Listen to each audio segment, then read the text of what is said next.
Welcome to Something to Talk About, and happy holidays to everyone. Here we are. That's why we have that there. It's a holiday season, and so happy to be here today. Thank you to our friends at King's. We are on our 201st episode, so we're really happy about doing 201 shows. I won't be counting it down every time we got on the air like this, but I do want to point out that we are here in the corner table at King's for Something to Talk About, and a special guest of mine is someone who's actually been here before. I don't know how many times you've been a guest, but this is my second time. Oh, it's only second? Yeah. I feel like I've had you on more. Number 2. Okay, number 2 is always good. Shimmy Shack. Can I use your government name? Nope. Okay. Shimmy This works for Power 98. I actually know her government name, but I'm not going to say it, in case you've got some headhunters out there. But anyway, appreciate you coming today. Thank you for having me. No, it's my pleasure. I thought it was something that was really cool that Shimmy's doing that I thought was really neat enough that it needs to get the kind of attention that and respect that it deserves. I'm really impressed by you. You're a young woman who's just trying to make things happen using, some of your celebrity to push an issue that's really important to a lot of kids. Yes. Yeah. Most So let's start off with your idea. Okay, so I have this idea. I have a schedule change at work, so I get off a little bit earlier now.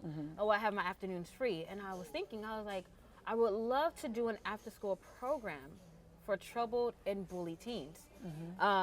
It kind of came to me literally. I was just hanging out in my room, and I was like, oh my God, because I've been wanting to work with teens for a while now, and I was like, I have the space now to do it, so I want to just put it together. Now, the idea of the program that I want to do is probably once a week or twice a week, kids will come over after school, and we sit down and we talk about how your week went. If you got bullied, well, how do you feel?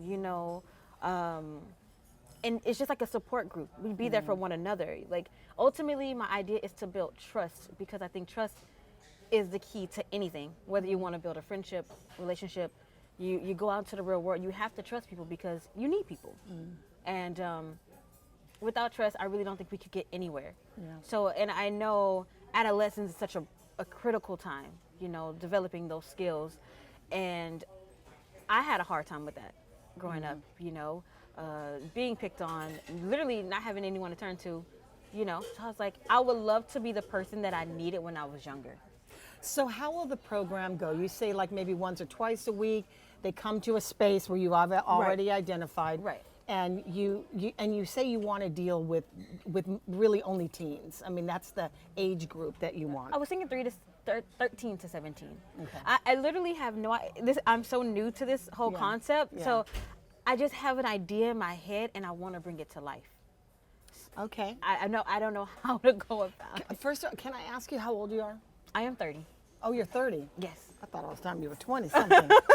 But that's okay, because you're young at heart. Yeah. Well, it's a great idea, and I like it because, first of all, you're an influencer in the community. You work with a demographic of young girls and boys who listen to you on the radio, on Power 98, by the way, and so it makes a lot of sense that you could befriend these kids or at least be relatable to them. And I think that's what young people need. Somebody who's out there in the world, but they can still come in like, oh man, that's my friend, we cool. Just because I'm an adult doesn't mean that I haven't gone through what you've been through, or that I can't relate to you, or you can't come talk to me. You know what I mean? So we're always growing, we're always changing, we're always learning something new. So why not share that with, people coming up in the world? Yeah. Because like I said, I wish somebody would have told me all the things that I know now. Man, my God, my life would have been so much easier. So I really just want to alleviate as much stress from these kids as much as I can.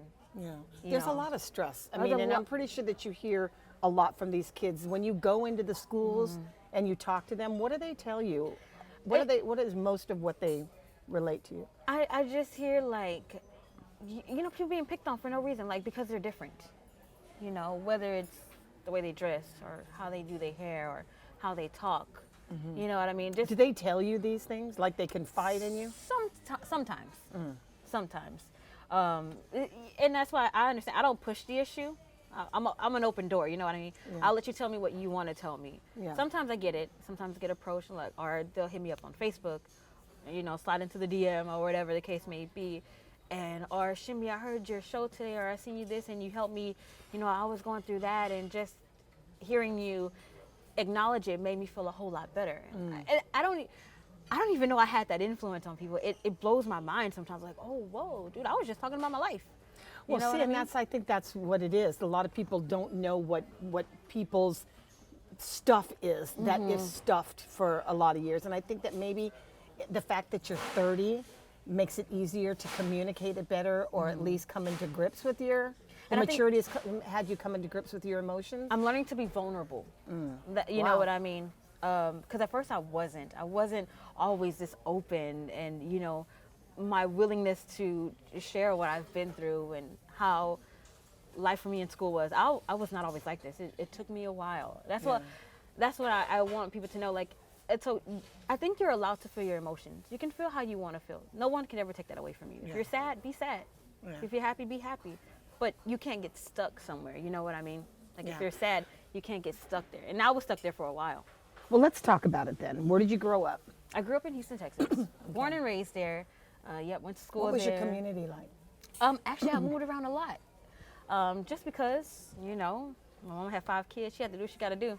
You feel me? So I grew up in the urban part of town. Went to elementary school there, went to middle school there. Moved to the suburbs, which is the outside of town. Moved to the suburbs, probably wrapping up middle school into high school.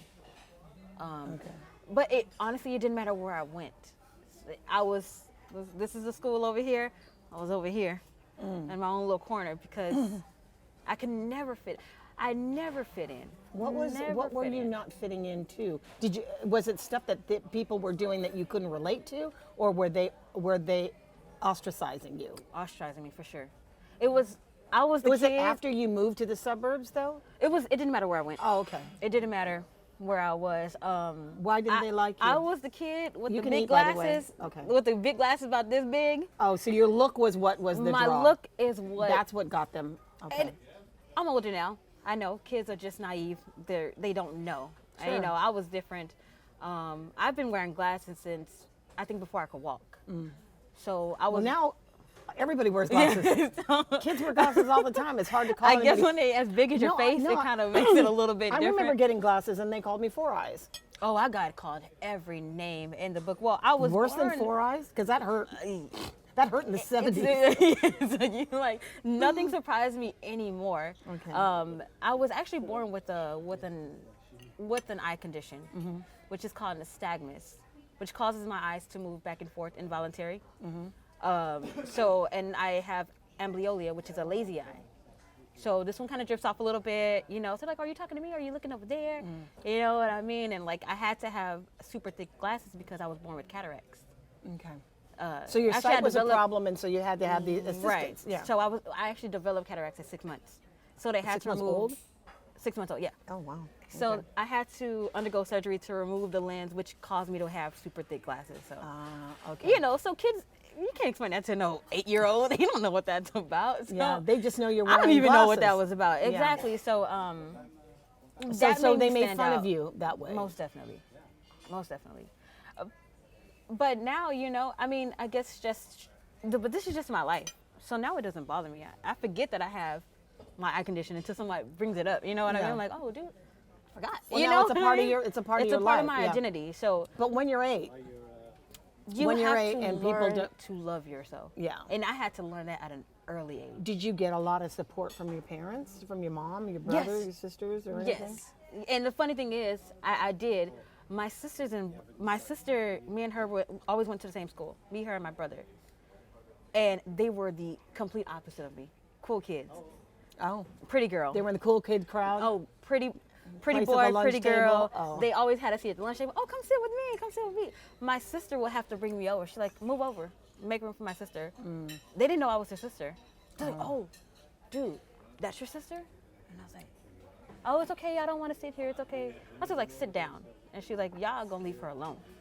Because they're like, oh, I'm sorry. I didn't know that was your sister. This and that. So if it wasn't for my sister, who's my saving grace in school, probably wouldn't have made it. Wow. probably wouldn't have made it. I'll tell you what, we're going to take a quick break here. I want to continue that story, and then I want to find out this journey to get to where you are, and then talk a little bit how you're going to make this program work for these young kids in the school. All right, we're talking with Shimmy Shack, who does not have a government name. And we're eating chorizos over in Kings. We'll be right back.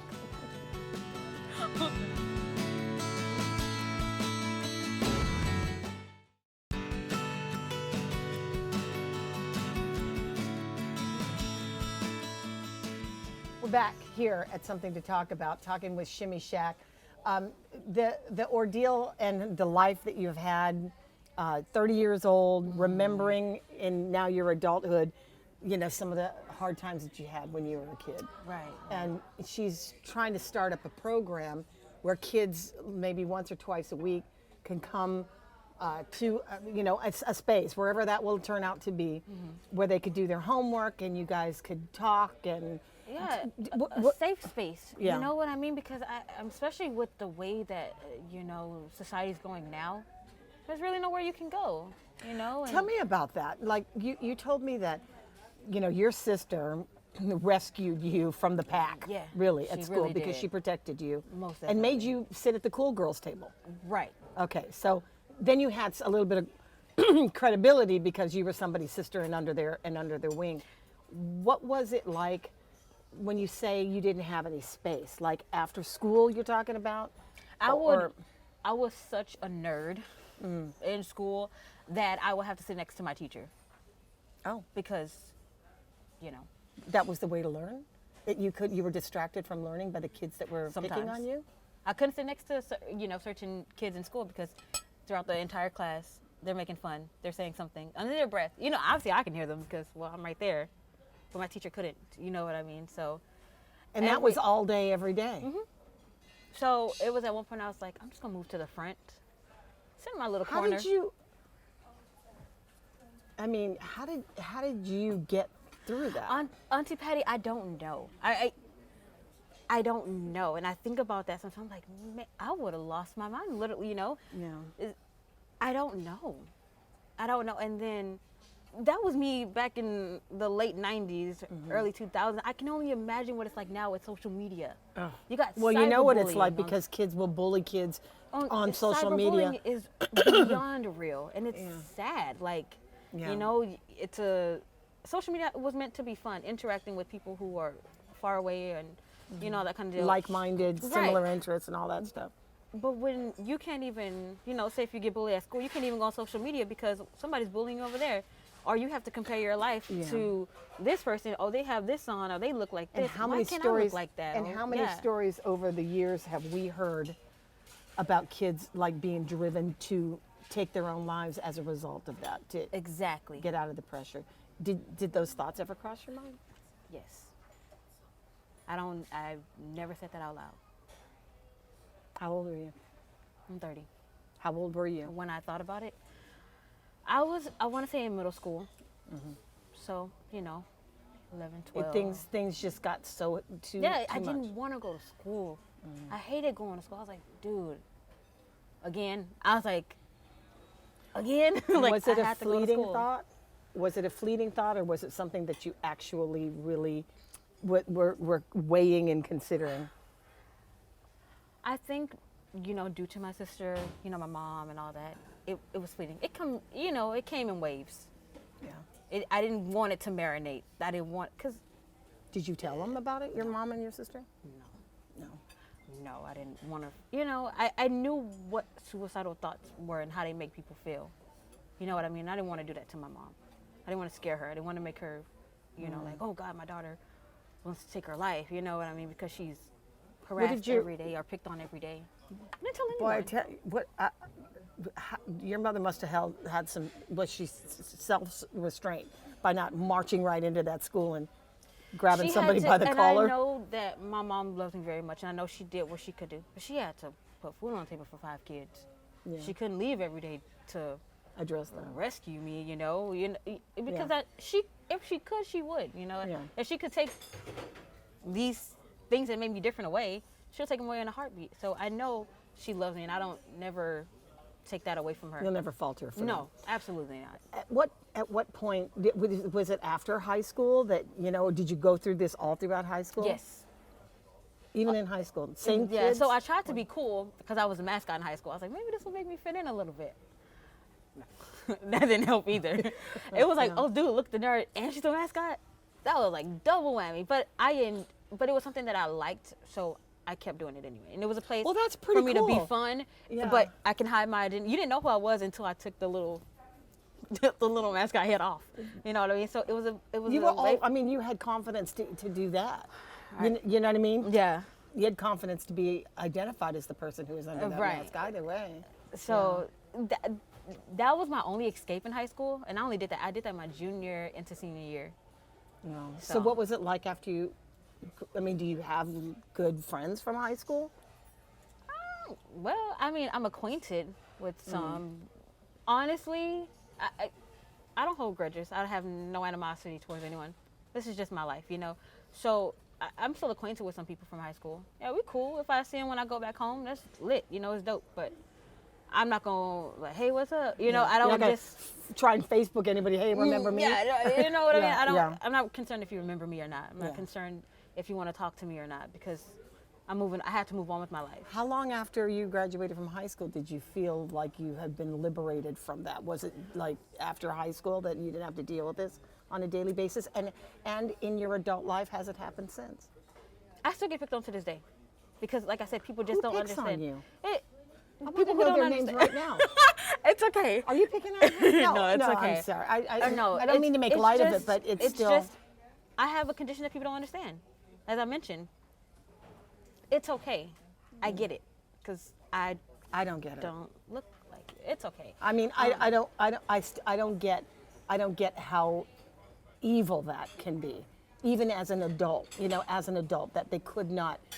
The ignorance of that is what is bothersome. But there are people who are ignorant of a lot of the facts Most because they don't definitely. care to find out what they Yeah, are. or you know, it's not my problem, but you different, so Yeah. okay. So you know. so how does it how do you go from it affecting you to these suicidal thoughts to rolling off your back like, hey, I don't care. As cliche as it sounds, self-love. Oh, I know that's the trend right now, but it's beyond true. I cannot express to anyone how much you have to love yourself. You have to look in the mirror and be like, oh, I look good. Because as funny as that sounds, I had to do it. I was like, oh, dude, I'm different, but man, these glasses are pretty nice. Oh, okay, I got braces, but I'm going to be there one day. You know what I mean? Like, I had to take my flaws and make them beautiful to me. but how much is the physical appearance important to you? No, Yeah. not anymore. Yeah. Not anymore. I mean, you've had to have come to a point in your life where you realize your value has nothing to do with what's on. No.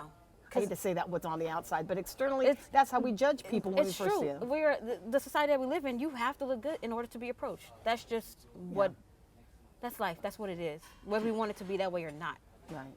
you got to be this cute 10. Well, that's the you know. standard. I mean, that's That's- yeah. kind of like the uneven standard. But It's an unfortunate standard too because Yeah. you know everyone's different. But as I mentioned, you have to love yourself, and How it are- takes a long time. so and so, how would you communicate that to these, 13-year-old kids? And the media doesn't help at all. In that we see pictures of Right. what we're supposed to be the Right. norm. I mean, you look at how the little Kardashian Yeah, I was girls about to say grew Kim up. Kardashian, Taylor Swift, Well, Beyonce, I mean, Rihanna. they're you know. relatable to people like Kylie and what's the other girl's name? Kendall. Yeah, that yeah. was, when they were in that age bracket. We've been following those little girls to their adulthood Right. now. That was something that these kids wanted to be. That'll never happen. No, and honestly, Yeah. that's why I don't look at reality TV. I can't watch it. Yeah. It's just not my because it's an illusion. Yeah. It's an We don't illusion. know what these people go when the cameras ain't rolling. And these people got plastic surgery. They're not even themselves. Do you know what I mean? Like they're not even true to who they are. So but that's they have what. to live up to this measure because, well, that's what society wants them to be. I don't watch reality TV. Okay. That's how I stay grounded because I don't want to get into the habit again of comparing myself. Yeah. Like, oh man, I'm 30 and I'm here, or I'm not doing this, but I look like this. But Wait till you get to 60 and you can watch reality TV again and go, not care. yeah, y'all are idiots. You're idiots. You know, pass me the popcorn. But that's what keeps me focused. Yeah. And that's what keeps me in the real world. You know what I mean? Well, I think you got a lot to offer. I really do. And like I said, I think you're an influencer, and you've got maturity behind it, and you are certainly a force in this. You're talking to kids that think that you are probably not 30 years old. It's so funny when I go to career day or I see them at the shopping centers and all that. Oh, what class are you in? My class or this? I'm like, ooh, girl, I am probably old enough to be your mama. So That's true. yeah. I'm sorry. No, I don't go to your school. You know, when I walk the hallways, you know, whether I'm at JFK, Simon Sanchez, Isn't or that whatever, funny though? They all want to be. think They all I'm- want to be around you. They though. think I go. They're like, oh, dude, you go here? I'm like, no, no. I'm not in high school. That was like Wow. 11, 12 years ago. That's so. funny. Yeah. You're accepted now. Yeah. So You're like the cool kid on the I campus. laugh all the time. that's I'm like, awesome. Oh my God, that's so adorable. Man, I love tell you, it. that's why I have loved you for a long time, girl. Thank You you, have Auntie just got Patty. such a pure heart, and you. I'm hopeful. I'm really hoping that we could push this off the ground. Of course, I'm gonna do whatever I can to I know help it's get gonna that take some going. time. I don't expect things to happen overnight. No. And I'm one of those people who are willing to put in the work. As long as I know the direction that I'm Yeah. trying to go in, and I'm willing to put in the work. Listen to her on Power 98. She starts at like 10 o'clock in the Yeah, morning. I'm She the goes midday. until 2. yeah, she's in midday, and she goes until 2. Listen to her on the radio. If you're a parent listening to watching this right now, and you've got a kid, you know, she's on the radio, and she could probably take your phone call, and you guys could talk privately. Definitely. All right. when Is she's it, off am the I air. allowed to throw my like Instagram and all that? Yeah. Because that you can reach me on for that. Instagram for sure. Instagram is Shimmy Shack 98. I check my DMs all the time. You know, because What's DM stand for? direct message. It's okay. I check on because that's the way that I'm like down. No, that's down low. she was like Down. email. No, I'm so out of it that my Instagram actually just says Patti Arroyo. Oh, Everybody's got like a cool love it. handle. I I'm love like, it. I'm the. I shouldn't even be on some of these platforms. It's like It's my okay. daughters are like, stop it! You don't know what you're doing. It's okay. You Like, we I accept press you. things. They're like, "Ooh, look at this," you know, from somebody. They're Right. like, you know, I'm like, "Ooh, look at this," and I go, "Ooh, I can't see the picture." And She's I like, touch "No, them you ain't supposed to "You like don't- it. you're- You're She not don't supposed like to it. I like don't even it." like that girl. Yeah, you're not supposed to like people's stuff. And I was liking it. She's like, "Look what you did. You can't take that No, back." you can't, because they They- know you like it. You're like, Yeah, I "Dang, know, man, and- I done got caught. They're like, I'm supposed to. She didn't like me, and I just like something. Anyway, we So can get follow me away on with Instagram this. for sure. Okay. Follow me on Instagram. You can hit me up that Shimmy way. Shack 98. Yeah, That's yeah. the one. Thanks a lot, you guys, for coming along with this. An awesome story. Thank you, Auntie P. All right. We'll see you next time on Something to Talk About.